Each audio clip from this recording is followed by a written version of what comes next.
is up, everybody? Welcome to another episode of Limited Resources. This is episode number 626. My name is Marshall. I'm one of your Limited Resources, and joining me on the line all the way from Denver, Colorado, it's perhaps slightly hungry, Louis Scott-Vargas? I suppose so. Why didn't you eat? I told you I wasn't hungry when I had time before the show started, and then I got hungry kind of like as we were starting. But it doesn't compute. Right. Like, that's never stopped me from eating. If you let little things like not being hungry stop you, Louis, you're never going to get anywhere in this life. I tell you where you're going to get in this life. It's not not where I want to go. Fair enough. All right. So on the show this week, we've got the Crimson Vow draft walkthroughs. We're going to be doing not one, but two drafts for you here live on the show. We'll be keeping you up to date for audio listeners, which is, the majority of the audience, but we'll also have this version up on YouTube. And if you want to go back and watch it or whatever, you can see the picks in front of you as well. But again, we'll do our best to keep you updated if you're audio only. We're also going to talk about the draft open coming up on the weekend. And that should be really interesting. We've been hoping for this for a while, and we've got some good stuff to talk about there. So before we get into the main meat of the show, got to mention our sponsors, channelfireball.com. That's right. Place to go for really any Christmas, holiday gifts, whatever it is that you may need.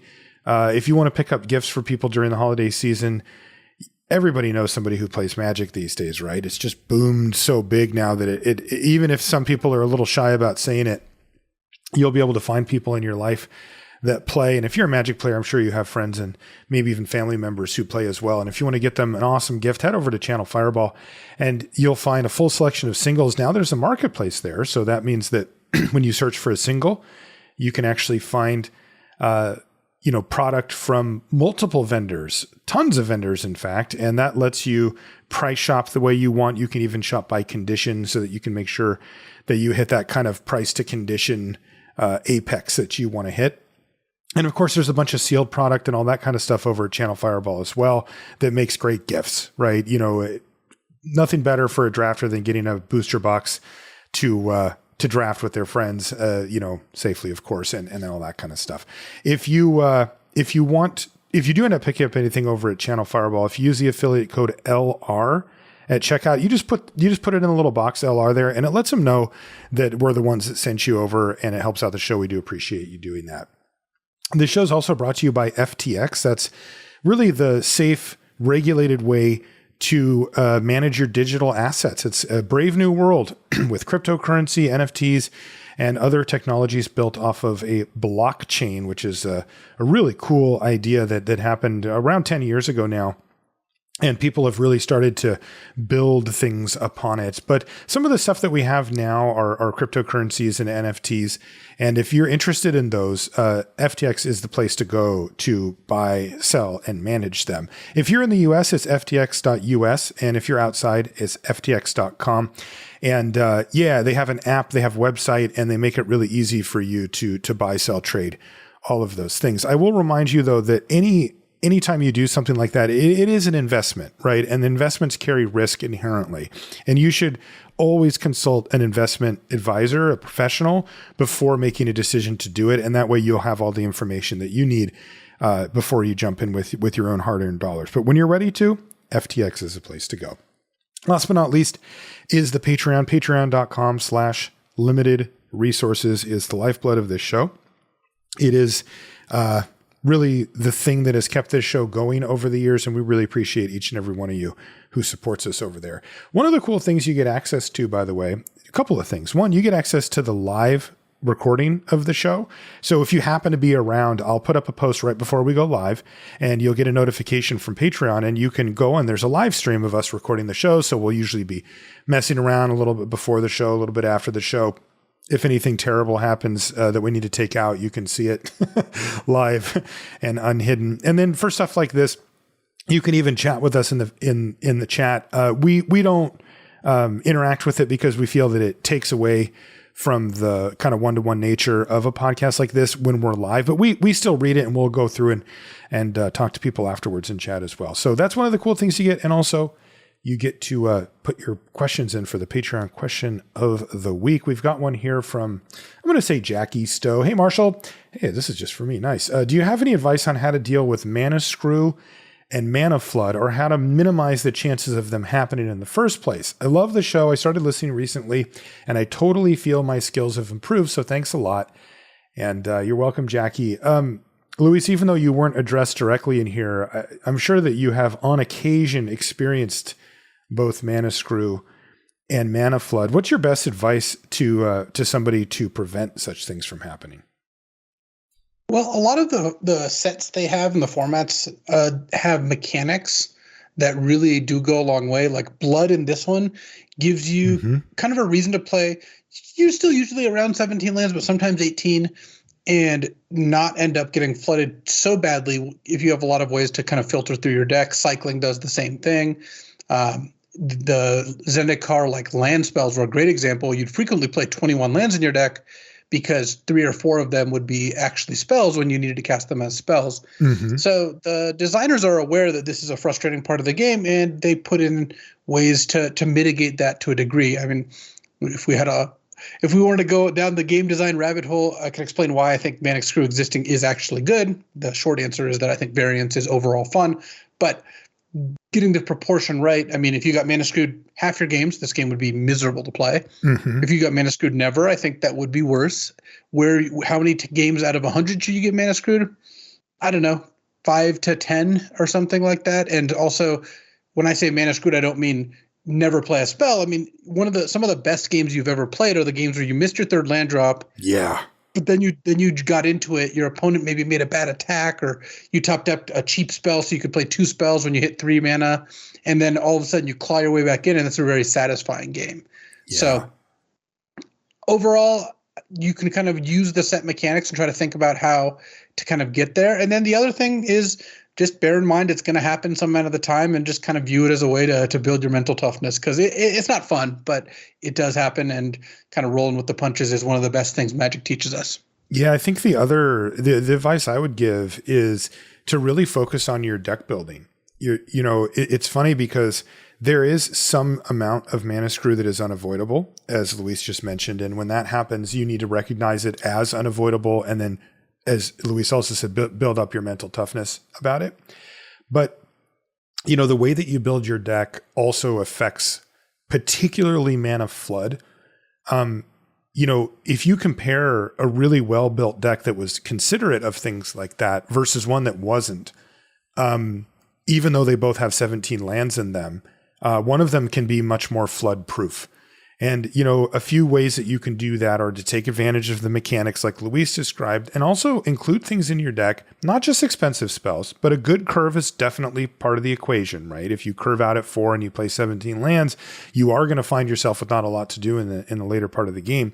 But additional to that are cards like mana sinks, right? These are things that you can put mana into repeatedly and generate some type of value, right? That can be on-board value.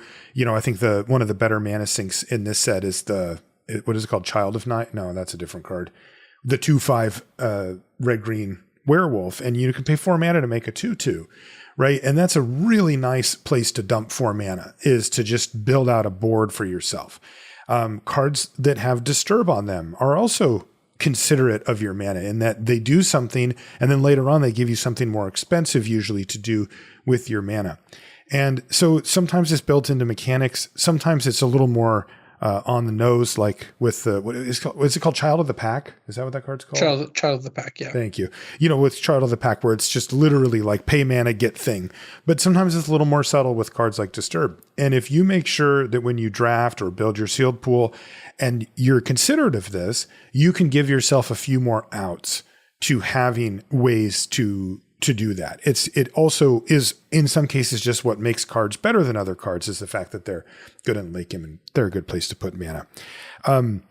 So keep those things in mind, Jackie, when you're building your decks and when you're drafting your decks, that a well-rounded deck will have ways to repeatedly use mana or to cash in cards like using blood tokens and such, so that that you're not going to flood out later.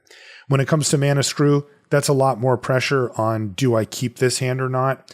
Sometimes you keep a 1-lander and don't get there. That's usually too risky. A lot of times keeping a 2-lander, especially on the draw, is totally fine. If you can function on 3 mana, you're over 80% to hit your third land, as long as you don't need a specific color from that point. So that's usually just fine. And again, just to put another cap on it, sometimes it happens and there wasn't anything you can do, and that's okay. Just accept it and move on. Okay. Luis, before we get into our actual drafts here for our draft walkthroughs, the long-awaited draft open is coming up this weekend, and you and I actually had a long chat about this months ago, right? When we were like, hey, okay, the arena sealed opens are really cool, and definitely I like having those around. I would not get rid of them, but we were both like, but come on. Right. Let's give us the drafts. That's what we really want here. And now the first one of those is finally ready to come out. What are your thoughts on it? I'm really looking forward to it. It would have been a little more convenient if it wasn't the same weekend as the set championship, since I'm playing in that and you're doing coverage, but you know what? It doesn't matter. I'm going to play it anyway. And, I'm, excited. I do kind of wish day 2, you could maybe, if you get to a certain number of wins, draft again, just because, so basically the structure works. It's not sealed day 1. I got that incorrect last time we talked about it. It's draft day 1. You can play best of 3 or best of 1. And like kind of the normal setup, you have to go 4-0 in best of 3 or 7-2 in best of 1 to make day 2. Day 2 is another draft. And you play till you get to 2 losses or 8 wins, which means you play like 9 best of 3 matches with the same deck, which, I mean, that's a lot of matches. It would be cool if like you get to 6 wins, you get to draft again or something like that. I mean, either way though, I'm really excited for this. I think it's really cool. I'm glad they're running it, and I'm glad we get a chance to kind of see how this works out.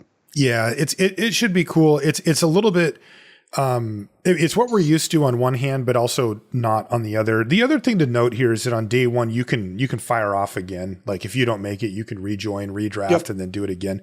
Also, an interesting note that I noticed in the article, which by the way, I'm going to put a link in the show notes to the Wizards of the Coast article that outlines all the information that you need to know about it. So if you're interested in playing in the draft open, you can get all the pertinent information there. Was one thing that you actually brought up when we had our discussion, because if you remember, we had a tweet exchange with Lee Sharp from Wizards of the Coast, and, he was saying, well, we've got some issues to work out, and clearly they've done so.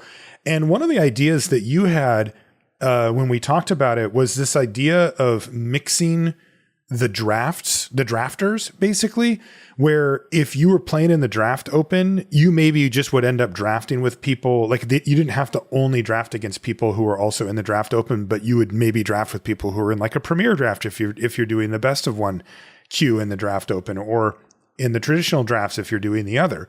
And it looks like that's exactly what they've done here. Yeah, I think that's pretty cool, because I thought it was a decent idea, and I'm glad to see that that's the direction they went. Obviously, they could have very easily come up with that themselves, but I think it's cool that at the very least things aligned such that it worked out, and we get to draft. I mean, that's at the end of the day, that's the part that's the most awesome. Yeah, what problem did that solve again? I forgot was it just like getting enough people in the queue?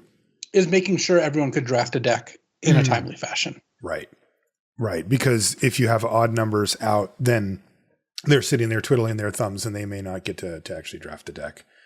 Okay. Anyway, so this is exciting. We'll see how these go. I'm sure that Wizards is going to keep a close eye on them, and that I would also assume that these will evolve a bit over time. Like we'll probably know a lot more about how the experience actually went after the end of this. But the one interesting thing is that you're kind of all in, especially if you make it to day 2, you draft that deck and you're going to be playing that draft deck like until you get to 7 wins or 2 losses. Like that's insane. Well, 8 now. Or sorry, 8 wins or 2 losses. Yeah. I mean, hell of a time to open a Tox roll or something, you know? No kidding. I mean, it almost feels like sealed-ish, right? In that you're doing that. One last question. Are you planning on doing best of 1 or the best of 3 queue? On day 1, I'll probably do best of 1 on day 1. It tends to be faster. Okay. So I tend to play those. In constructed arena opens, I play the best of 3 because I just don't enjoy best of 1 constructed. I find it not to be fun basically at all. But in limited, I tend to do best of 1. I find that to be completely fine. Okay. Yeah, I'm still up in the air on it because I've actually been playing more best of 3 VOW, I've really missed the depth that you get just from, there's an interesting thing that happens when you play a lot of best of one, which is that like somebody has like the perfect curve out or has the exact answers for the stuff or draws like the really good part of their deck. And then they're just gone, right? Like you lose to them and then you're just like, well, that's it. And it's really fun in best of three when you're like, okay, all right. I took your hardest punch. You picked up game number one, but now I'm going to adjust my deck. I also know what to expect from you more, right? Like maybe I can play around one of the cards you did or something like that. I can mulligan more appropriately, etc. And now you're going to have to earn it. Like I'm going to come back at you here and we're going to go, potentially 2 more rounds. And I really do like that. I don't, that's just like personal preference. I don't know that I would translate that to something like the draft open. If I thought that the best of ones were softer cues or I had a better chance to win, I would just do that. But even if you just look at it, because you have to get to 4 wins if you do best of 3, you have to win 4 matches. And, that has the potential to play, 12 games, right? Up to 12 games potentially, where, the most you can play on the other, you have to go you have to pick up 7 wins before 2 losses. So it's up to 8 games.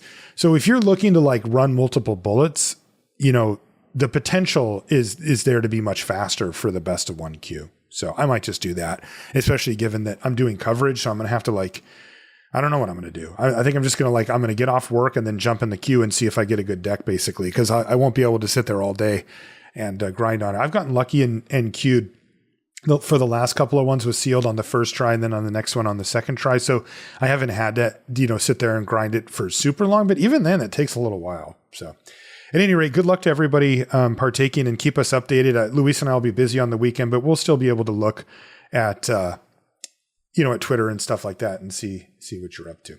Okay, Luis, no crack packs this week because, we're going to be cracking a heck of a lot of packs here on our draft walkthrough. Let's jump in first. We'll start with the Premier draft. And that does change the picks a little bit. Cards like sideboard cards just become completely irrelevant and we don't need to deal with them at all. But otherwise, to be clear, Premier Draft is best of 1 for those right. who don't play those. Right. Okay, table is ready, Luis, and we are in. Let's see what we've got. All right, we opened a rare Headless Rider. That's the 2 and a black 3/1. Whenever it or another non-token zombie dies, you get a 2/2 zombie.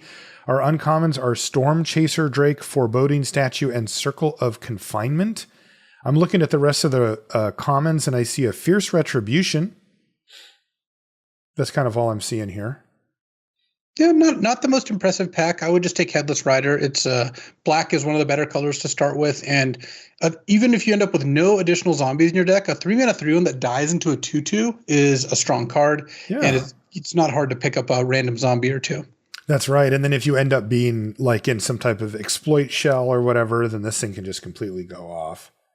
So yeah, we'll take Headless Rider.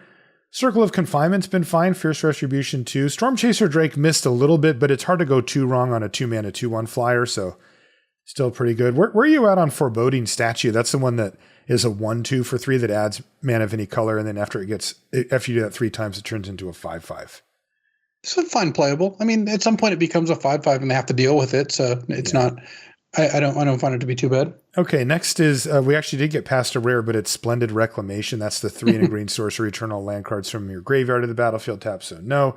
Uncommons are Bride's Gown and Gutter Skulker. As far as commons, I see there's a Sigarda's Imprisonment. Ooh, there's a Blood Crazed Socialite, Scattered Thoughts, Binding Geist, Gluttonous Guest I like as well. Looks like we have 2 good choices in black here, Luis, the Gluttonous Guest and the Blood Crazed Socialite. Yeah, I right now I'd be on the Blood Crazed Socialite, that 3/3 menace that can attack as a 5/5. I like it, especially if you end up being a little aggressive and, Headless Rider does kind of want you to be attacking, not by a lot, but I think Socialite and Gluttonous Guest are very close, and I would prefer to start with Socialite over Guest. Yeah, that's where I'm at too. It's just a little more pushed. And there's no reason to take a non-black card out of this pack. If our first pick was a blank or a completely different color than anything in this pack, I'd probably take Sigarda's Imprisonment. But I think having a first pick black card does push us strongly enough into taking this. Yeah, next pack up, there's only 1 black card in the whole pack, and it's an Unhallowed Phalanx. That's the 5-mana 1/13. As far as uncommons, there's a Diver Scob and a Geistlight Snare, as well as Into the Night. Commons, well, there's Adamant Will, Heron of Hope. There's a Traveling Minister here. There's a Lantern Bearer, Scattered Thoughts. There's even an Evolving Wilds. It's pretty solid pack without any real all-stars. So this is an interesting pack. Early in the format, I would have been like, wow, you slam the Diver Scob, you've got Headless Rider already. Yeah. But I don't think it's unreasonable to consider taking Traveling Minister here. Though honestly, with this start, I don't know. I think where we're at right now is still just take Traveling Minister. That's what I want to take too. It's unfortunate because Headless Rider and Diver Scob are supposed to go together so nicely, and they kind of do. You play the Scob, you sack the Headless Rider, or even better, another zombie, and you get a 2/2. But at the end of the day, like, Traveling Minister is just such a better card, and blue is just not really where you want to be. Yeah, that's true. Next pack up has no uncommons, but the rare's still here. It's Investigator's Journal. That's a 2-mana clue. And when it ETBs, you get counters on it equal to the greatest number of creatures controlled by a player, and you can pay 2, tap it, and remove a counter to draw a card, or 2 and sack this thing to draw a card. There's also another Blood Crazed Socialite, and as in white, there's Piercing Light and Drogskull Infantry. There's also an Undying Malice. I just take another Socialite, I think. Yeah, so the thing that I struggle with is I think Drogskull Infantry is going to be a lot better for your curve. Definitely. Based on where you're at right now, but Blood Crazed Socialite keeps you a little more open, and one of the things I value in this format is staying open. So I'd rather have 3 black cards and 1 white card, which kind of leaves us in a position where if white doesn't pan out, as maybe it does in this pack, then maybe you can head a different direction, because this pack has Cobbled Lancer, the blue 1-mana 3/3 that makes you exile a card, and it has Voldaren Epicure as really the only 2 cards that I'm kind of interested in putting in my deck. It's got some mediocre white cards like Adamant Will and Piercing Light, and the only black card is Vampire's Kiss, which actually I do play some of the time. But given where we're at, I like Voldaren Epicure. It works nicely with the 2 Blood Crazed Socialites, and I think it's just the best card in the pack, as funny as that sounds. Yeah, I agree. If we can turn this into a red-black Vampires deck, we could be beaten down really good here. Next, this is a tough pick. Yeah, go for it. Because we've got Frenzied Devils and Sanguine Statuette in red, and Ceremonial Knife in colorless, but we also have another Traveling Minister. And getting a 6-pick Traveling Minister is a pretty big sign. Yep.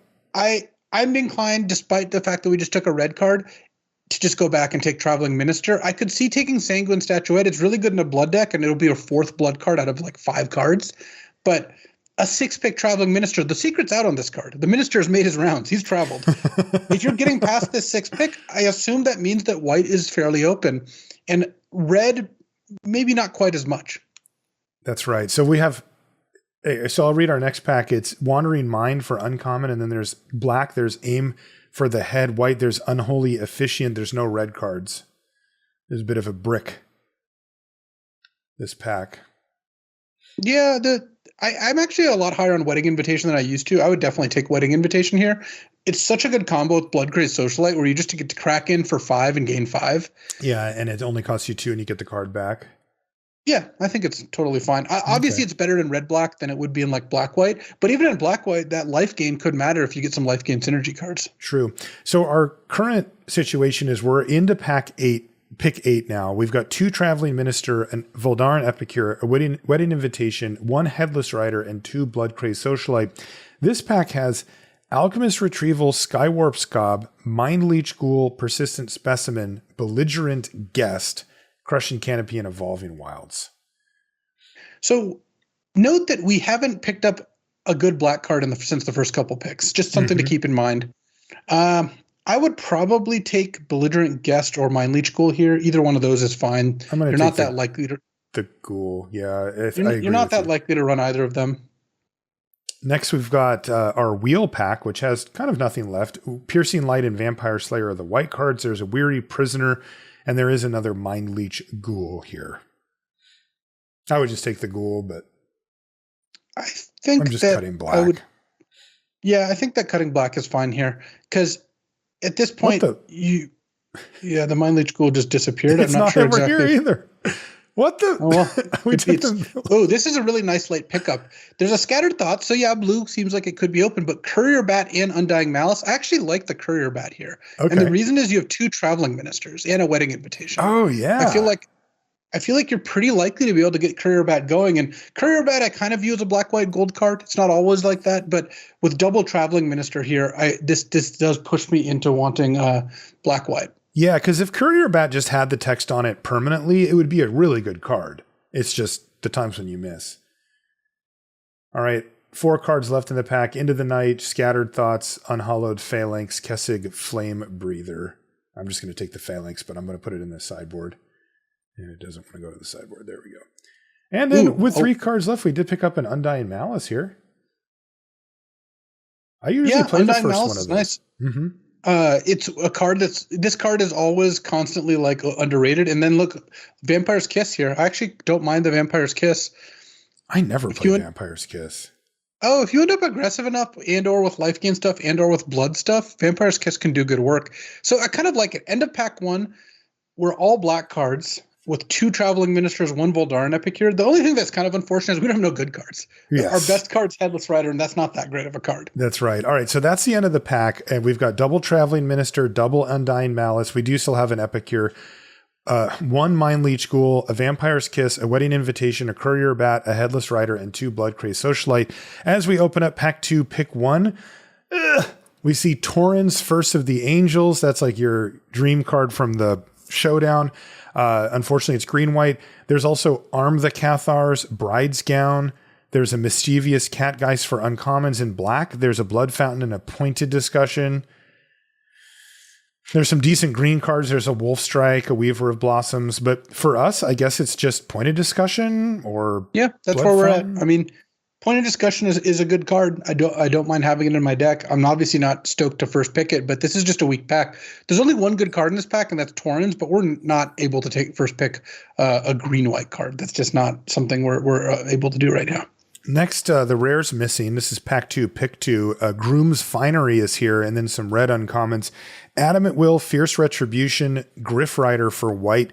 In black, there's Gluttonous Guest and a Mind Leech Ghoul. I'm kind of interested in just taking Fierce Retribution under the logic that we're most likely to be black-white and we don't look particularly aggressive. And that's where Fierce Retribution is pretty good. You could end up with your like Traveling Ministers and your like Bloodcrazed Socialites, just kind of getting those in and then use that to defend yourself. The other option is to take Gluttonous Guest and stay mono black and just kind of hedge in the case you open a random kind of like green bomb at Haverbrook Caretaker or something like that. Yeah, I like taking the Retribution. I think the upside's there. It kind of became one of our best cards straight away. Next pack up, uncommons, Diver Scob, Crawling Infestation, Lantern of the Law. So no for us there. There is a Sigarda's Imprisonment in white and in black. There's Desperate Farmer, Rot-Tide Gargantua. Yeah, that's it. I just like taking the Imprisonment, right?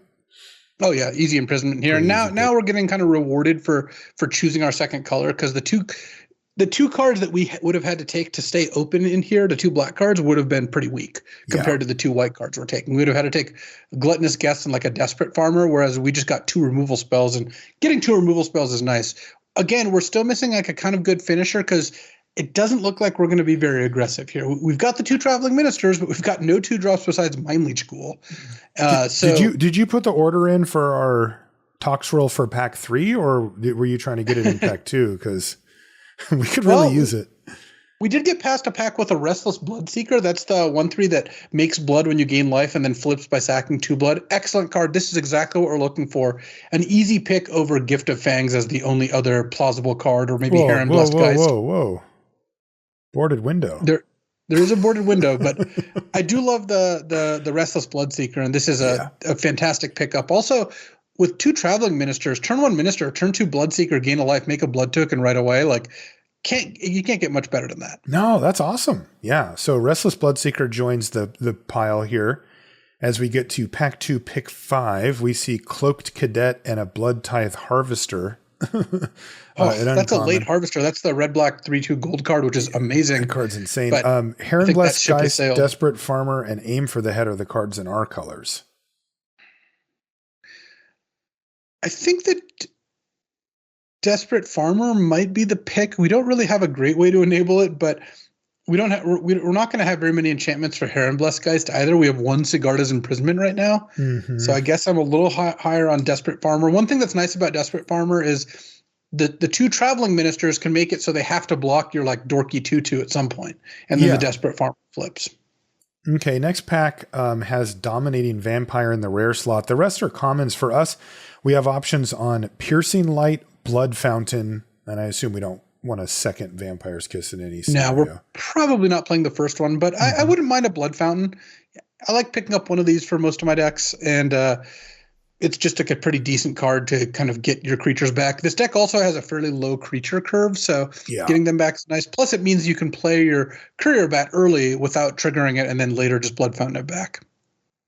Okay, next, the rare is actually here, and it's in our colors, but boy, I have not been impressed by it. It's Dying to Serve. That's the 2 and a black that says whenever you discard one or more cards, you get a tapped 2/2 black zombie. You can do it once a turn. Other cards, there's a Gift of Fangs. Yeah, there's also a Griff Rider. And a Griff Rider, yes. But I don't think even with the Traveling Minister, we're in that space. Yeah, I would just take Gift of Fangs. I haven't found Dying to Serve to be all that good. Pack 2, pick 8. So this is our last pack before the wheel. There's Piercing Light, Unholy Officiant, and Rot-Tide Gargantua. I would just take Rot-Tide here. We don't have any 5s yet. By the way, this is the third boarded window. We could have really boarded up the windows this team. So one of the things as we're drafting here, and you'll hear me mention this, is I look for these like small pieces of synergy. Oh, definitely take Bride's Gown. There's a Groom's Finery that we could wheel. Yeah, it's the next pick too. Is that Rot-Tide Gargantua with 2 copies of Undying Malice can get you to a nice turn 6 where you go Gargantua, Undying Malice, something, sack it, it returns. You can even sack the Gargantua and then get like a double exploit turn. So, and that's kind of like the Courier Bat with the 2 traveling ministers. Hey, the Groom's Finery wheeled. I've never had the opportunity to put these both in my deck. It still doesn't sound that good, but I think it's certainly worth trying here. All right, pack 2, pick 10 is the Groom's Finery to go right next to the Bride's Gown here. That brings us to the end of pack 2, where we'll pick up a couple of random nonsense cards. I'm going to go over the deck real quick. Phalanx. You never know. Okay, well, we already have one. What this deck needs, besides obviously just like some powerful cards, because it's a little bit lacking there, is it needs some cheap creatures. It's got good removal, actually. It could use a Bleed Dry. Every deck could, but it's got Sigarda's Imprisonment. It's got a Gift of Fangs. It's got a Fierce Retribution. What it needs is a couple just decent 2 to 3 mana creatures. It's just a little short on those. And then some punch. Okay, well, let's see what we can find here out of our last pack. Well, we did open a rare on color, but it's Thalia, Guardian of Thraben. Fine card. Uncommons are Magma Pummeler, Brambleworm, and Oakshade Stalker. Other cards that we could consider are Kindly Ancestor and, I guess, Persistent Specimen. So, to me, it's between Thalia and Kindly Ancestor here. Yeah, I like Kindly Ancestor more in this deck. I do too. It's better to equip. We've got 2+2+0 equipments. The Thalia is pretty good at those two, to be fair. But it also, I think that the Kindly Ancestor, we've got a couple exploit cards it's decent with. And it's just, I think, a better card when you're not that aggressive. The more aggressive you are, the better Thalia gets. Yeah, so our deck right now is 2 Traveling Minister, a Blood Fountain, a Gift of Fangs, 2 Undying Malice, a Bride's Gown, a Groom's Finery, a Fierce Retribution, a Mind Leech Ghoul, a Restless Bloodseeker. I'll take the Vampire's Kiss out for now. A Wedding Invitation, a Kindly Ancestor, a Sigarda's Imprisonment, Courier Bat, Desperate Farmer, Headless Rider, all the way from the beginning. Then we've also got Pointed Discussion, 2 Blood Crazed Socialite, a Rot-Tide Gargantua, and that's it for now. Our next pack comes up, and there's an Archghoul of Thraben in the uncommon slot for us, as well as another Fierce Retribution, an Estwald Shield Basher, a Diregraph Scavenger even. Should I take the Fierce Retribution? I think I would take Diregraph Scavenger. Okay. I think it's a stronger card. Okay. And with double Undying Malice, I really want some decent creatures. Okay. Yeah, I took it. That card's really performed well. Next pack comes up. Diver Scob number 3, but there's also Ballista Watcher. Love that one. But we can't take it. It's double red. Heron Bless Geist. In white and black, there's another Unhallowed Phalanx and another Blood Fountain. So pretty weak pack for us here. Yeah, I mean, the only good cards here are red and blue cards. I guess I would take the Geist. Sure, you're not going to play it, but you could take whatever. It's a bummer. So we'll take that. Okay, here's some business, though. There's a Fell Stinger in the next pack, as well as another Blood Crazed Socialite. There's also Piercing Light and Dread Fugue. Fuge? I always forget. Yeah, I like Felstinger a lot. It's good Same. with Headless Rider. It's also just a great card. Good with Undying Malice as well. At this point, I don't think we're going to play the Wedding Invitation, but I'm kind of liking both the Undying Malices, just given the combos we have here. Yeah, we got a really late Undying Malice out of that pack before, so that's really nice. So Felstinger joins the club. Ooh, another Restless Bloodseeker. Nice. That was a fantastic pickup. So, Dang. So I feel like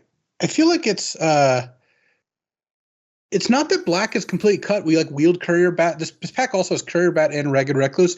They just had some weak packs, but I kind of like that second Restless Bloodseeker. Really makes me optimistic about where this deck's going. Yeah, like we're almost done picking up the cards, obviously, but we're gonna have double Minister, double Bloodseeker. We're gonna have a couple removal spells. We've got a couple ways to kind of get extra cards.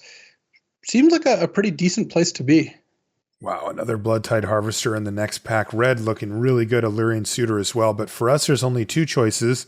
There's Aim for the Head and Graph Reaver. Graph Reaver is a rare in our colors, but neither of us are particular fans of it.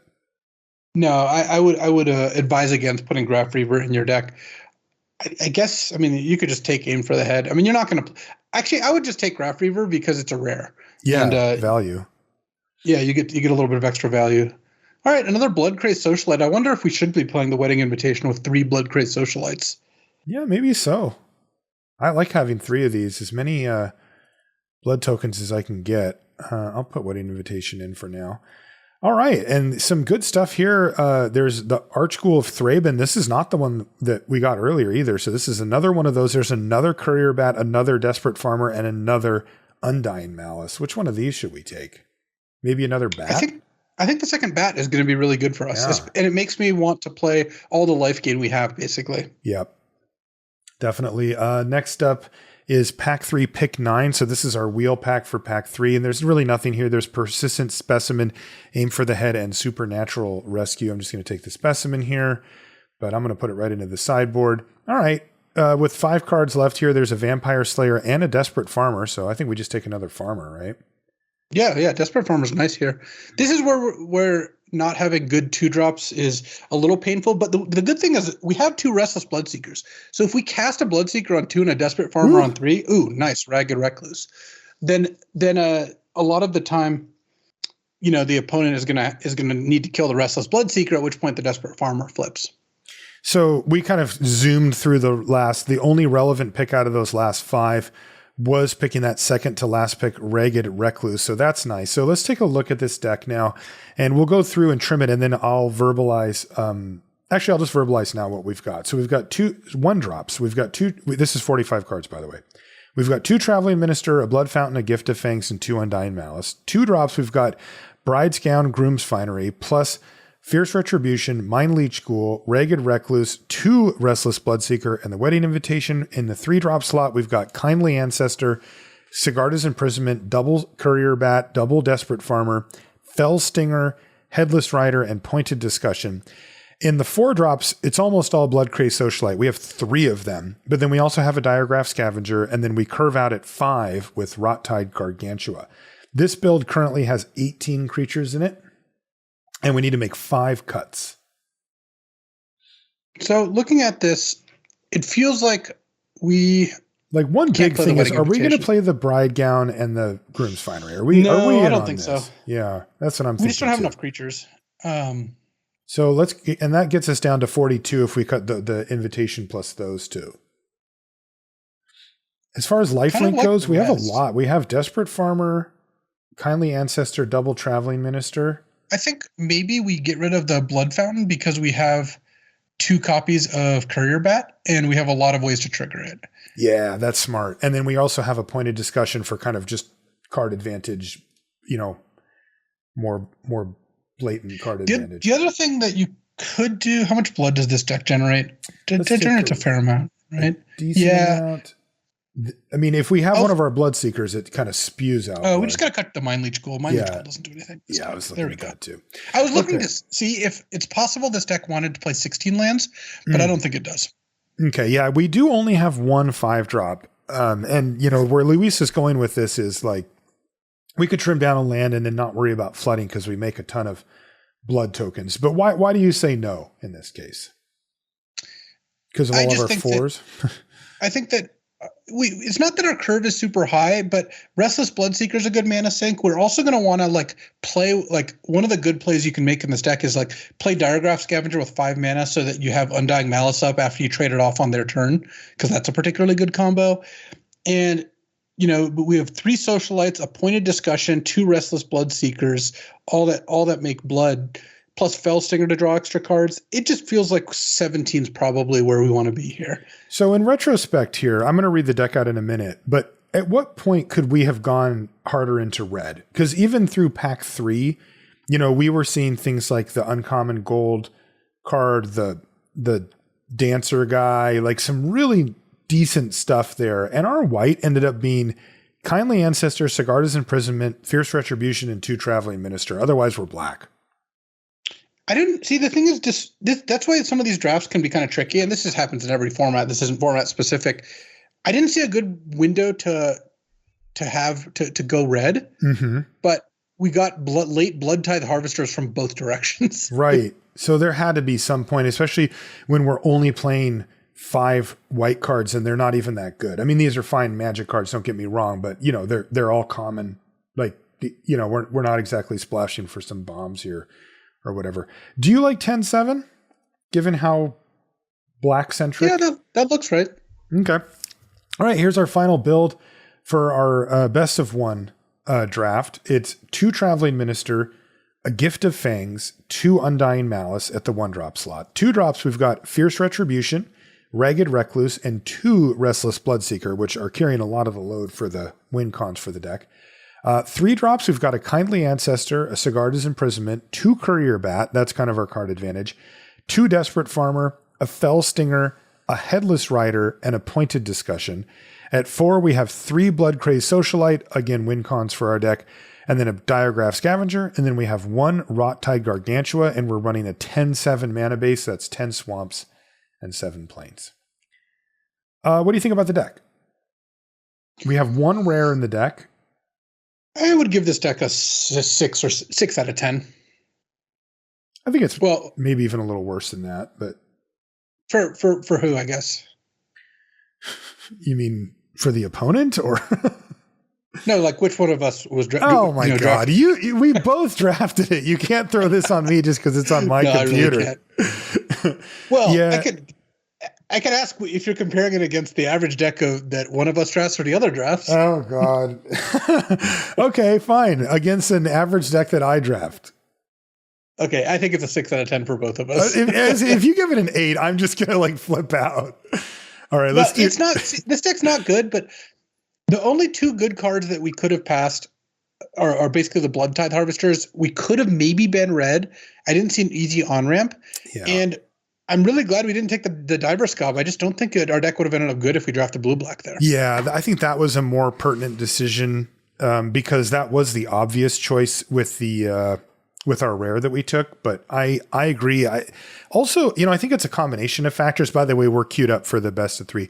The Diver Scob, just as an individual card, has disappointed. I was really surprised by that because it is, a removal spell on a 3/5 body. I felt like if you got that thing down, you would really feel quite stable after having cast it. But, exploit's a very, very steep cost to pay. It gives up on-board presence that usually you've paid mana for already, right? We're not talking about discarding cards that are like opportunities for you to spend mana. We're talking about, I spent the mana. I got this card onto the battlefield and now I'm going to sacrifice it. You really have to recognize what a big cost exploiting is. And in that case, it just doesn't quite live up. And then you added to that the fact that it's just blue, which isn't the direction that you can play a blue deck in the format if you have to, but it's the worst color. And even though that doesn't mean that it's necessarily terrible, it's pretty bad. And you should be looking for reasons to go away from it, not towards it. That's really the lesson from that. All right. We're queued up for the second draft here, just getting the table ready graphic up here. And we will make a few slightly different decisions here, right? We do have to consider cards for the sideboard. Extra cards that don't make the cut in your deck, but that could also matter more in best of 3, because a lot of times you can massage the build of your deck if you have extra playables to, like, say, make the curve lower or make the curve higher based on the matchup or based on cards that your opponent has that are particularly good against, a subset of your cards. And so you do need to consider those where, in best of 1, it's just like, if there's a card that's not going to make the cut, you can take it, but it's just getting ripped up anyway, so it doesn't really matter. But here, those little tiebreaker decisions during the draft actually do end up mattering, because sometimes it's not just about silver bullet sideboard cards. It also comes down to, like I said, changing your curve or something like that. I do that pretty routinely, against fast decks. I'll bring in my cheapest creatures that I can get on the battlefield that can block and interact with what my opponent's doing and cut some of my more expensive stuff. And on the other side, I'll bring in more expensive stuff against the slower decks because the, defense and speed isn't there. Okay. We've got our pack one, pick one. What's that? I was going to say in the showdown, I took out 2 1 toughness creatures against both Tupperware and Court of Calls because they had Ballista Watcher. Right. See, and that's like something that, in best of 1's not applicable, but here it is. So pack one, pick one for our best of 3. We've got a mythic rare, Savior of Ollenbach. This is the 1 white 1/2 with training. And whenever it trains, you exile one of their creatures. And then, if it dies, they all come back. There's also Resistance Squad, which is the 2 and a white 3/2. They win ETBs. If you control a human, you draw a card. There's also Sawblade Slinger and Gutter Skulker at uncommon. As far as commons go, there's just really nothing here that would draw me away. I mean, there's a Kindly Ancestor, I guess. I would just take Savior. It's fine. I haven't found it to be like a bomb, but it's pretty good. I think it's quite good. And this is the typical pack where the 3 best cards are white. So someone would be like, well, I want to take a blue or a green card to not take, a white card. Just take the best card. You should generally do that. That is not how we roll here. Yeah. And we kind of got rewarded because in this pack, the best card is Sigarda's Imprisonment, which really competes with Weaver of Blossoms, the 2/3 that taps for any color, and Cobbled Lancer, the 1 mana 3/3, you have to exile a creature from your graveyard to play. So basically a pack full of garbage plus a Sigarda's Imprisonment, which is a good place to be. That's right. There's also Arm the Cathars here, the 1 white sorcery that gives a creature +3/+3, another one +2/+2, and another one +1/+1. And in the right build, that can be a nice finisher. I never like to commit to it this early because white has 2 very different builds. Like it has a controlling black-white build. It also has a much more assertive build, like if you pair it with red or something like that, or even blue. But, Arm the Cathars in white-blue can be a game ender quite easily. And if you're just a really aggressive deck, so we'll keep an eye on that. But as you mentioned, we got a Sigarda's Imprisonment, so we're going to slam that. So we've got Savior of Ollenbach and Sigarda's Imprisonment. Next pack, oh, hello, old friend. There's Wash Away. There is a Fellstinger, which I like, but there's also a Traveling Minister here. Other cards of note, there's a Massive Might, a Hungry Ridgewolf. That's about it. The Fellstinger does catch my eye, but I'm not going to jump off of white when I have a common this powerful Traveling Minister, and I would just take it here. Where are you at? Oh, definitely Traveling Minister. It also works so well with Savior of Ollenbach. This isn't even close, yeah. Mm-hmm. I'm just a big Fellstinger fan, I guess. But I mentioned, I wouldn't actually take it. Pick one, pack one. I think I might take Fellstinger over Traveling Minister, but it's at least close. And once you have 2 good white cards, one of which is double white and aggressive, certainly want to take Traveling Minister here. All right. So we've got Traveling Minister, Sigarda's Imprisonment, and Savior of Ollenbach. Good start here. Mono white, 3 powerful cards. Next pack is up, and unfortunately there's only 1 white card in it. It is an Arm the Cathars. I mentioned the good use cases for it, but it has plenty of not so good. Let's take a look at what else is here, though. There's a Skull Scob, so we can't take that, but there's a Syncopate, Appointed Discussion. There's a Falcon Wrath Celebrants, which is a good aggressive card. In green, there's also a Hookhand Mariner. I would be looking at either Appointed Discussion, Mariner, or Celebrants, and I think I would land on the Celebrants myself. Yep, totally agree. I think that all 3 of those are comparable, but Celebrants is the best. It's the best card out of those 3, so I'll just take the Celebrants. All right. This is coming around. We may be beating down. There's potential to wheel 2 Arm the Cathars too. Obviously, we would rather just continue taking white cards, but getting a 4th pick Falcon Wrath Celebrants isn't the worst. That card is pretty good. Good God, there's another Arm the Cathars in this. The Cathars are well armed. Yes. We don't. Their Second Amendment rights are incredibly protected. There's also Heron Bless Geist. There's the Parish Blade Trainee. There's also a Fearful Villager and End the Festivities. There's a Bloodsworn Squire, which I haven't actually liked that much. That's a 3 and a black 3/3 that you can make indestructible. I think I would just take Fearful Villager here out of this pack. What do you like? Yeah, I don't love Fearful Villager. I think I might just take the Parish Blade Trainee. I found Parish Blade Trainee to be fine. Really? And okay, cool. 2-drops are just at such a premium. Like, aggro decks live and die on their 2-drops, and this deck is a deck that's looking fairly aggressive. Plus, just because we have 1 Falcon Wrath Celebrant doesn't mean we have to be red. And right now, we're going to take a card that is neither red nor white because there are just 0 of those in the pack. Wow, this is bad. So they're all green, blue, and black here. Bloodsworn Squire in black. Laid to Rest, which I don't think we want. Boy, there's a Rot-Tide Gargantua. There's a Rural Recruit in green. There is a Blood Servitor if we just want to stay out of the color fray here. I think I would probably just end up taking Rural Recruit, but I don't know. Maybe Bloodsworn Squire is better. I would take Bloodsworn Squire. I think the Squire is better. I don't think Recruit's very good. I also think Black-White's better than White-Green. But in an ideal world, we're playing neither of these cards because they're not that exciting. Okay. Well, our next pack comes up, and we did, by the way, take the Bloodsworn Squire. There's a Heron Blessed Geist, a Piercing Light, and a Vampire Slayer in white. So the white cards are back. Which one do you like? Do you like the Slayer for that 2-drop thing? I would just take the Slayer. It's not that I love Vampire Slayer, but I think it's important that you have cards to cast on turn 2 if you want to get these training things going, and if you want to actually just pressure your opponent. Heron Blessed Geist I like almost exclusively in blue-white, though. You can play it in any white deck if you get enough stuff. And nice.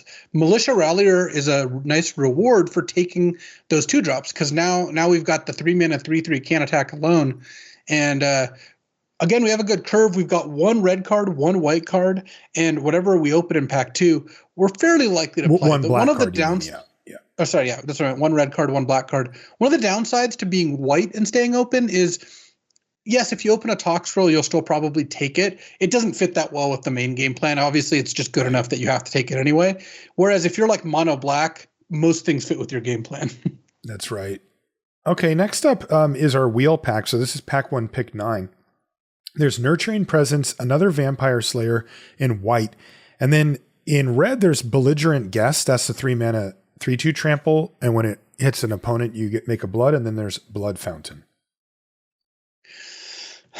I've actually been pretty impressed with Nurturing Presence in blue-white, but I don't think I would want to play it here. I think I would just take another Vampire Slayer. Okay, that's what I took. Then with pack 1, pick 10, there's really only one choice. It's an Adamant Will, but I like an Adamant Will in a deck like this. Yeah. So we will take it. Starting to wind down the pack, we've got a Traveling Minister, a Parish Blade Trainee, 2 Vampire Slayer, a Militia Rallier, a Savior of Allenbach, a Sigarda's Imprisonment, and then in black we got Bloodsworn Squire, and in red we have Falcon Wrath Celebrants. The last 4 cards of the pack, none of them are white. None of them are black. There is a Massive Might, which I guess I'll just take here in case we end up somehow in green, because it would go with the rest of our cards. And then I'll take an End the Festivities. Okay, so now we've really solidified ourselves in white, even though it felt, at least at times, that we were going against the grain a little bit. But we'll see what this next pack brings us. As you mentioned, if we get lucky and open up a bomb in any color, we're good to go. Oh, we opened up a really nice one in our color. We opened Welcoming Vampire, 2 and a white, 2/3 flyer. Whenever 1 or more other creatures with power 2 or less ETBs under your control, draw a card, and this happens only once a turn. This is probably one of the best opens we could have gotten, given that we have 2 Vampire Slayers and a Parish Perishblade trainee that we actually spent picks on. Paid off for taking these cheap cards and slamming welcoming vampire here. This is a direction. Now I'm not really worried about the power level of the deck. We have 2 white rares. One's even a mythic on 3 mana that are just so good. If they live, you'd basically just win. That's right. It makes Adamant Will better too. Yes. You can be patient. Yeah, incredible pickup. Also just keeps us in white. We're still open enough to change gears if we really want. Next pack comes up. There's a Hamlet Vanguard. That's the 2 and a green, 1/1 with Ward 2 and ETBs. You get 2+1/+1 counters for each other non-token human you control. There's also a Bramble Worm here. So green and a Dormant Grove. That's the 3 and a green at the beginning of combat. On your turn, put a +1/+1 counter on one of your creatures. And then if one of them has toughness 6 or greater, you flip it into a 3/6 vigilance. It gives your other creatures vigilance. And then if we really want to stay just white, we could take a Militia Rallier. No, we should slam the Hamlet Vanguard. Ooh, okay. I thought you were going to say the Grove. No, we have 1, 2, 3, 4, 5, 6 humans already. Oh, and man, you're right. Sick. And there's a good chance we wheel Dawnheart Disciple out of the pack. Plus, I'm really glad you took that Massive Might. That's what I wanted you to take, because it's actually good in this style of deck. And our 1 red card and 1 black card are not impressive at all. So I think this is a pretty easy Hamlet Vanguard. And now we would need a decent reason to switch off of green-white. Yeah. So we get a couple of white cards with Piercing Light, Radiant Grace, and another Vampire Slayer. But in green, there's a Hookhand Mariner. It's actually the only green card in the whole pack. And it's really nice. Now there's an Odric Blood Cursed. This is, I think, a spot where a lot of our viewers might get stumbled up and try to splash for Odric. That, hey, it's a sweet rare. You know, maybe I can make it work on my deck, but I think you should just definitely take the Hookhand Mariner here and move on. Oh, yeah, totally. I mean, if you want to take a red card, Markov Waltzer is actually even better than Odric, but you should definitely take Hookhand Mariner here. Yeah, Markov Waltzer is a card that I never seem to be lined up with to take, but that I lose to constantly. It's a really good card. All right, next pack comes up. In green, we have Cartographer's Survey, which we definitely don't want, but there's also a Wolf Strike. And then in white, there's Griff Rider and another Militia Rallier. So do we want a Rallier, a Wolf Strike, or a Griff Rider? This is tricky. My instinct is to just take the Wolf Strike as interaction because we just don't have any. Yeah, we've got the 1 Sigarda's Imprisonment. Right. And then we're probably going to wheel a Malicious Rallier, and Griff Rider's really not impressed me. Like, it's a playable card for sure, but it's just not very good. Yeah, I agree. don't know. The best thing about it is that it's a human. Work. Yeah. All right, next pack comes up, and we actually have an interesting choice here. There's no white cards at all. God dang, there's another Ballista Watcher. I can't keep doing this. Those things just keep going around and around when we're not in those colors. Read that card. But there's 2 good green cards here. There's a Hookhand Mariner number 2, so another 4-drop. And we've got 1 Hookhand Mariner that is our top of our curve right now. And then there's also Spore Crawler, which has been pretty good.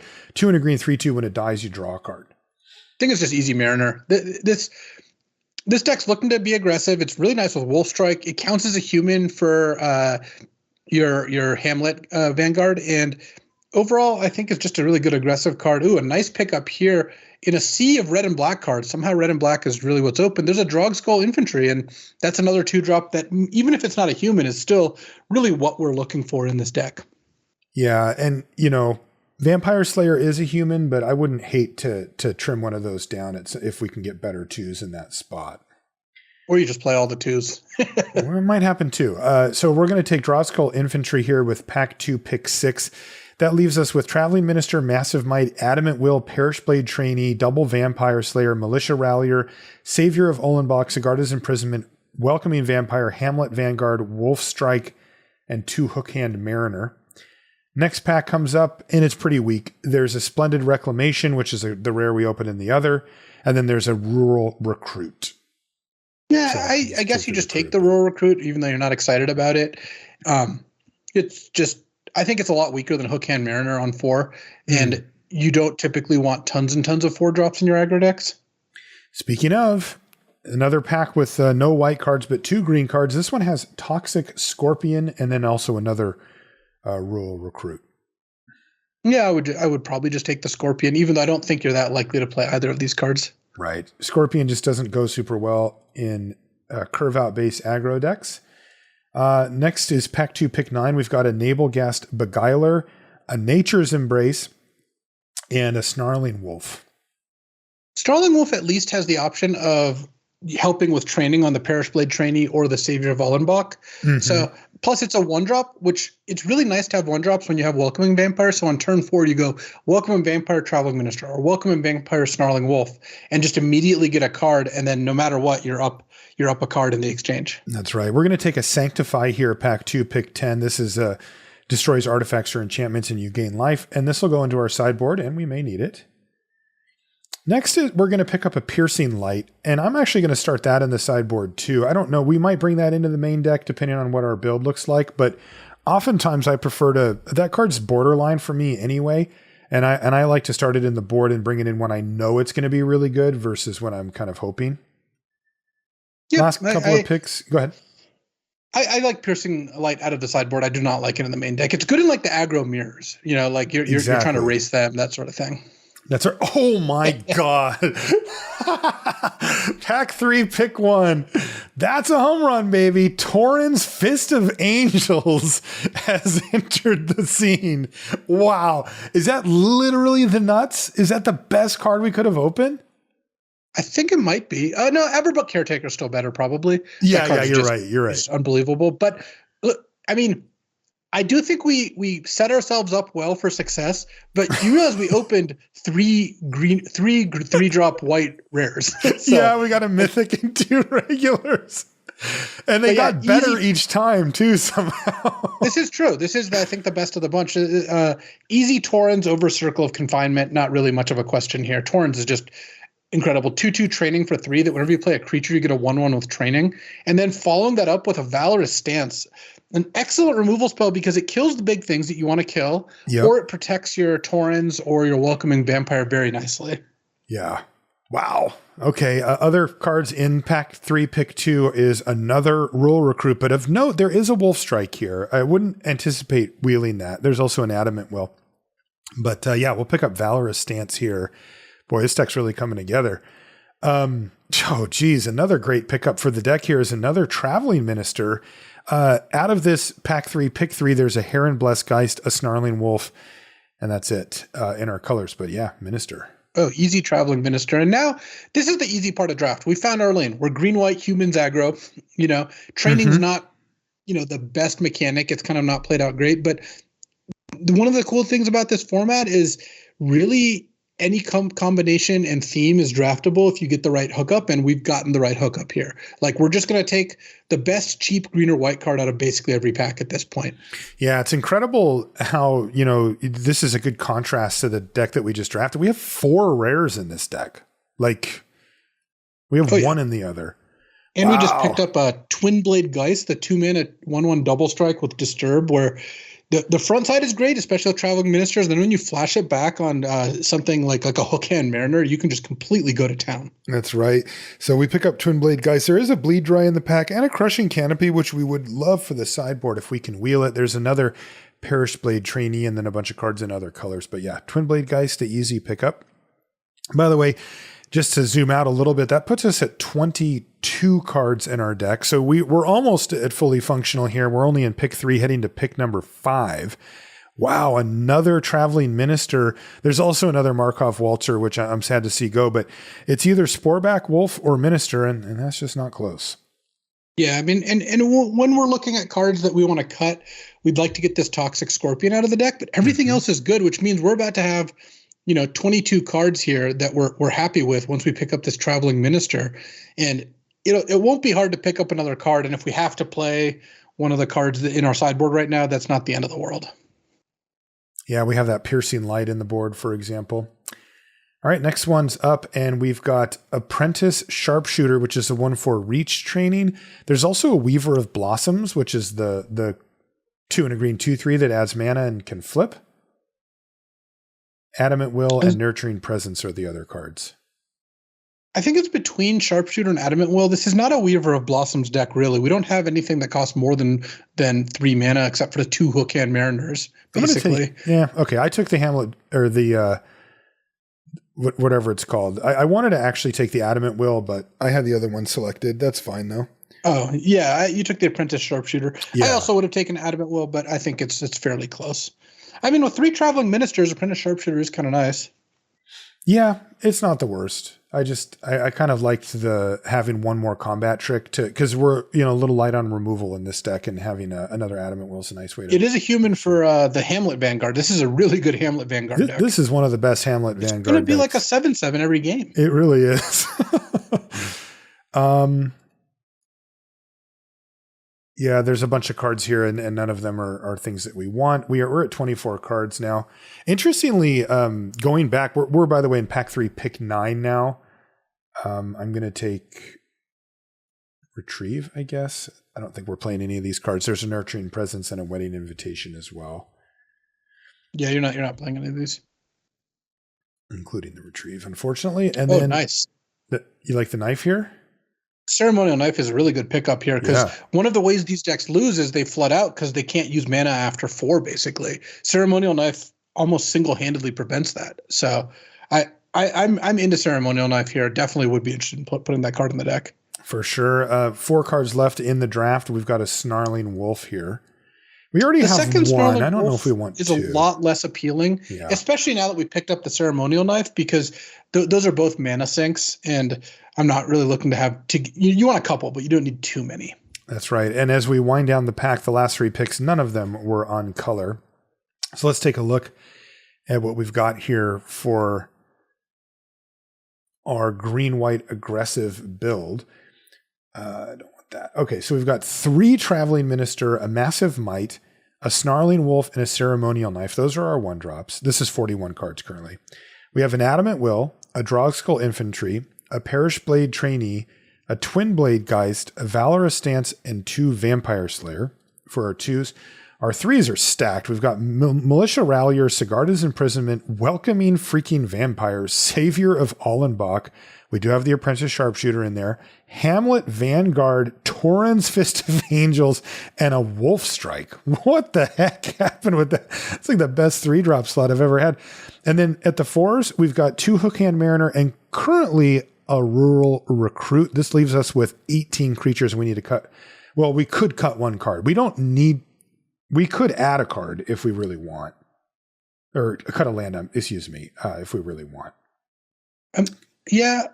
Like we could play 16. We have 3 4-drops. Everything else is lower than that.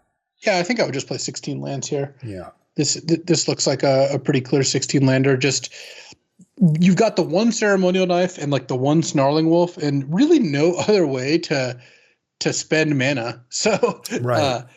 This deck's just gonna, like a lot of the games this deck is gonna lose or when it draws 6 or 7 lands. Yep. So, exactly. I mean, the knife does help with that. Obviously, like Welcoming Vampire and Torrens help because they're just and the Savior of Allenbach, they're just busted cards that kind of take over the game, even if you're a little flooded. But overall, yeah, you should look for ways to kind of mitigate that. As we said, answering the question of the week, and Ceremonial Knife will really help with that. The other thing you can do is just play 16. This deck can function on 3 lands most of the game. Yep, exactly. So just a quick recap: a triple Traveling Minister, Massive Might, Snarling Wolf, Ceremonial Knife. Then at the 2s, Adamant Will, Drogskull Infantry, Perish Blade Trainee, Twin Blade Geist, Valor Stance, Vampire Slayer ×2. 3s are Militia Rallier, Sigarda's Imprisonment, Welcoming Vampire, Savior of Allenbach, Apprentice Sharpshooter, Hamlet Vanguard, Wolf Strike, and Torrens. And then 4s, we've got 2 Hookhand Mariner and a Rural Recruit, and we're running 8 Plains and 8 Forest in the deck for 16 lands. All right, so this deck's definitely much better than the last one. This is like probably a 8 out of 10, 9 out of 10, something like that. I would say it's a 9 out of 10. Yeah. Yeah. It's got a great curve and some bombs and yeah, this deck's fantastic. 9 out of 10. How likely do you think you would have been to draft this deck? Because I know green white's not your go-to color combination. Yeah. What was the initial? There was a card that you kind of talked me into early, right? What was it? I mean, I talked you into Perish Blade Trainee and Vampire Slayer. Like, I talked you in some of the low curve white creatures. Yeah, the Trainee, that was the one. What was the other card we could have taken over it? I don't remember, but I think that maybe the turning point was the Hamlet Vanguard. I really wanted to take Hamlet Vanguard. Yeah, that was a big one. And I think that you, on your first pass, you didn't even really consider it. It's probably not a card you've played yet, right? I've played against it a few times, and I haven't played with it yet. But I've been impressed by it. I mean, I thought it was good. I just didn't think that we were quite to the position where we're like, let's just move in on that. Because there was a really good card in that pack too that we didn't take, right? We took the Vanguard, and then there was like a really good uncommon too. So yeah, I think that was probably the main one. I think the chance that I land on this deck is not high. That was my guess. Yeah, I think I probably would have ended up on some black-white deck or something, like maybe the Fellstinger or something, or, I would have kind of veered over, but boy, did this one work out well. I like where we're at even before we opened the Torrens. I mean, that was kind of the cherry on the sundae, the cherry on top. We didn't really need that in order for this deck to be great. But I mean, just the fact, I do think that we really did want the Adamant Will over the Apprentice Sharpshooter. Having one more piece of effectively interaction would have been nice. But even without that, this deck just looks like it kind of has it all when it comes to green-white. Again, a really low curve with 4 1-drops and was that 1, 2, 3, 4, 5 2-drops. Perfect. 3 must-kill 3-drops, 2 big Hookhand Mariners on 4, and then a couple combat tricks and even 2 removal spells. Like, it doesn't really get better than that. Yeah, and I mean, I think we have 4 must-kill 3-drops, right? We have Torrens, Hamlet, Vanguard, Savior, and Welcoming Vampire. Like, I wasn't even counting the Vanguard because they can't kill it because it's going to be a 9/9 with ward. But yeah, sure. All right, so there you go. I may just end up playing these on my stream, which I'm supposed to do right when we're done recording here. And if so, then there will be VODs of me playing these decks as well. And I can tweet about those or even put a link in the Patreon or something like that for anybody that wants them. Okay, Luis, let's call it a show there. That was fun. And again, hopefully useful for you at home to follow along. One thing that I remembered finally, last week when we did the show, I had forgotten, I had 2 points I wanted to make and I forgot one of them. And the other one was a point I wanted to make about listening to your teammates, right? Remember when you helped me with my build for the showdown draft? And you were like, and I had the Ripsaw in my deck, and you were like, yeah, I don't think you want to have that here. Why don't you take it out? And so I was like, okay. And I took it out, right? I know that you're not just throwing that out there. You had your reasons for it. And, my deck, I think, played a lot better, but I would have had it in there. And I think it would have been a liability in most scenarios. My thinking was simple. I was like, well, I need something to help me finish up the game and kind of push through damage. And it's also kind of covering that mana sink angle that we talked about earlier on this episode of the show. But you made some good points about how, we knew a lot about what they were doing, what colors they were, that kind of stuff. And it just was a tough matchup against the type of removal and the type of interaction that they had. And even though you actually had success with the card, my deck was built quite a bit differently than yours and really didn't need it. And I just remember thinking if at any time I had drawn that card, almost every single time it would have been bad. I found myself in high pressure situations every time where both players were putting a lot of power and toughness on the battlefield, and kind of the first one who blinked fell behind. And that would be a really good way to blink and fall behind. And it also opens you up to like equip and they're like kill your creature and then the game's over. Like that tempo loss really wasn't attainable. And that's, I think you'll see that here when we do these drafts as well, is that, I'm the one who's steering the ship as far as it's on my computer, but I'm really willing to just sort of let Luis guide it because I feel like there's always something I have to learn by doing so. And, as he pointed out at the end, I was unlikely to find this deck exactly. He saw the Hamlet Vanguard and was like, we are slamming that card. And, we didn't look back. And I don't know that I would have done that. Maybe I find it, but there's a good chance that I don't. And I think that that's a really good lesson to learn, especially since we've all been home, so much more with COVID and stuff, is that, you can jump on Skype or Discord or whatever and share your screen and draft and, try letting somebody else kind of, have the final say on some of your drafts and see where the deck goes. And you'll at the very least find yourself in a position that you may not have found yourself in otherwise. And that's always a good thing, to learn from that. Now, if you're listening to somebody who doesn't have any idea what they're doing, well, then I can't really help you. But, but find yourself a Luis Scott-Vargas and listen to him. That's my advice to you. Sure. Yeah. Do you agree, Luis, with my statement? that you should listen to me? Yeah. Yeah. Most of the time. That everybody should find a you. Not about everything, but you know what? There's a couple things that I have some amount of expertise in. Yeah. And Magic the Gathering happens to be one of them. So anyway, I did want to mention that there's always the learning opportunities there as well. And we'll see how these decks do. Like I said, I'll probably just fire up the stream right after this, and we'll see how they go. That's going to do it for this episode. If you want to find us on social media, I'm Marshall_LR, and Luis is LSV. You can find us. You can find everything related to the podcast over at lrcast.com as well. The show is brought to you by channelfireball.com. Make sure you check them out for all your holiday needs. If you need to buy presents and everything, you can find them. Or heck, if you get any holiday money yourself, well, now you know where to go spend it. If you do pick up something over there, use the affiliate code LR. The show is also brought to you by our friends at FTX. FTX is the best place to manage your digital assets. If you want to learn more about it, it's ftx.us in the United States. And outside of the US, it's ftx.com. Make sure you consult a financial advisor before doing any investments, really of any kind. It's just good prudence to make sure that you do that. And yeah, that's going to do it for this episode of LR. We'll be back with more next week. So the fact that the draft open and the set championship, I'm just going to call it the Pro Tour from now on. That's just kind of how I think about it. Are the same weekend. And you're saying like, oh, how do I play in both? What do I do? And that made me want to kind of expand on the history of some famous double queues. So, yeah, I like this. Double queuing, as you might kind of guess, is when you're effectively playing two things at the same time.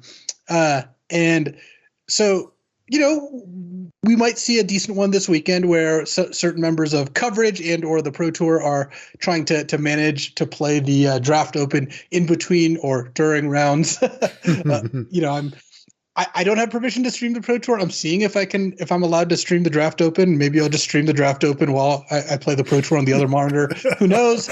Oh my God. Because you are like the legendary double queuer. That would be quite a feat. I don't have I can't lay claim to the best example of double queuing, the most historic, but we'll go through some of them. One was when I tried to push it to the limit and I quad queued on Magic Online. And the reason this kind of came up is on, for people who only watched arena streams and now leagues on Magic Online, you didn't know what the pain was of you won round one of your draft and it's 26 minutes until round two. Oh, or whatever. God, yeah. So what do? Well, you join another draft or you join a constructed event. Oh, wait, the draft finished quickly. Now you're playing two at once. You're double queuing. What do you do? And just to see, I had a tempo stream where I had tried to play 4 queues at once. Did not work out well. You finally hit your limit at 4 games of Magic at once. That was too much. I know that like chess masters can play 16 games of chess at once or whatever. Magic doesn't really work that way. So that's an example of it not working out. I had an example I went to a Grand Prix once, but it was the same weekend as a MOX, Magic Online Championship Series, that I'd qualified for. But the way it worked out was the MOX didn't start until pretty early in the like early in the morning / late at night. So I was able to play the Grand Prix and then start playing the MOX after the Grand Prix finished. Because it started at like 10 at night. Busy day. Yeah, well, luckily for me, I lost pretty badly in the MOX and didn't end up bothering, and then next day kind of came back to the Grand Prix, so that was all fine. But the all-time best double queue. I know what it is. It was in Paris. You knew that. Unbelievable. So this was the first time, and again, this eventually became routine because it was obviously a good idea. But this was the first time they had a Grand Prix and a Pro Tour in the same location on the same weekend. And the way the schedule worked for PT/GP Paris was the Pro Tour was Thursday and Friday. That you had an off day on Saturday, and Sunday was the top 8 of the Pro Tour. The Grand Prix started as they normally do on Saturday. Day 2 was on Sunday. Well, Paul Rietzel on Friday beats me playing for top 8 of the Pro Tour. Mm-hmm. That was unfortunate. I didn't like that. Then on Saturday, he goes EXO day 1 of the Grand Prix. And then on Sunday, he's now in the top 8 of the Pro Tour and on day 2 of the Grand Prix. And the judges were basically like, look, it's great that you want to play both these, but we're not really going to accommodate you because the top 8's got a schedule to run. The tournament's got a schedule to run. I actually believe that was a mistake. I think it was such a cool story. They should have actually tried to give him a little bit of flexibility. You know, there had to have been some wiggle room. But I think today that would happen, but they weren't. It was still early days for the coverage setup at the time. But yeah. So what ended up happening was, well, he had his top 8 to play. Obviously, he can't skip that. So he drafted his deck. He had to concede one of the rounds in his draft because he had to go play his top 8 match. He won his top 8 match. He comes back. He wins his other 2 rounds in draft. Has enough time to play his second top 8 match, which he also wins, by the way. He's in the finals of the Pro Tour now. Manages to finish his second draft, and then was unfortunately in quotes, pulled back to the finals, couldn't finish. He had to scoop another round of his GP draft. He ended up, I think, going 4-2 or 3-3 on day 2. I think 4-2, but I'm not sure. And finishing top 32 of the Grand Prix, but he wasn't able to get the double crown of top 8ing both tournaments at once. And he, in fact, then lost in the finals of the PT to Ben Stark, playing the Stoneforge Mystic deck. So Cobblade, yeah. Paul Rietzl, I don't think this crown's ever going to be taken from him. Playing in the day 2 of a Grand Prix and top 8 of a Pro Tour simultaneously, making a top 8 run despite getting forced to take match losses in the Grand Prix because of the timing, that's a double Q for the ages. He's a legend.